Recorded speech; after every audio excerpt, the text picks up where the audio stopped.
ხედი, რომელიც თბილისელებსა და დედაქალაქის სტუმრებს ასე იზიდავს, ტურისტულ და კულტურულ ღირსშესანიშნაობად უნდა იქცეს. თბილისის სატელევიზიო ანძაზე მალე ვიზიტორთა ცენტრი მოეწყობა და 70 მეტრ სიმაღლეზე პანორამული რესტორანიც განთავსდება.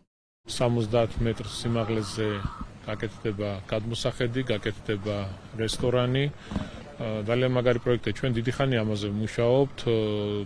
მქონდა არაერთი შეხვედრა, კომუნიკაცია ისტორიულ საბჭოსთან, თუ როგორი პროექტი უნდა განხორციელებული იყო, ყველა დეტალი გათვალისწინებული, უსაფრთხოება გათვალისწინებული.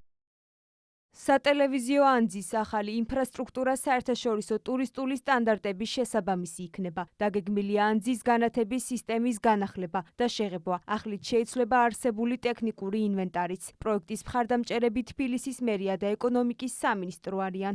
ანძის განვითარების პროექტი ნამდვილად ხელს შეუწყობს, რომ ეს იქცეს ტურისტულ ატრაქციად.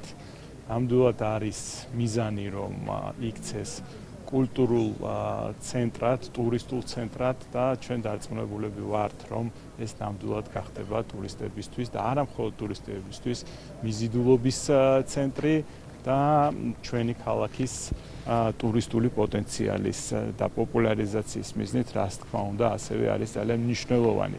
პროექტის სანებართვო პროცედურები უკვე დასრულებულია. სამშენებლო სამუშაოები კი აქტიურ ფაზაში სულ მალე გადავა. პროექტს ინვესტორი 25 წლის განმავლობაში უხელმძღვანელებს, რის შემდეგაც ინფრასტრუქტურა უსასყიდლოდ სახელმწიფო საწარმოს გადაეცემა.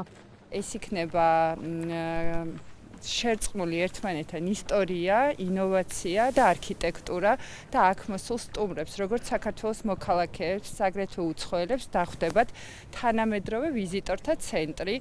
შეიძლება დატკბნენ ჩვენი ქალაქის ულამაზესი ხედებით და ჩვენ შევქმნით ექსკლუზიურ რესტორანს, სადაც შეიძლება დროის გატარება.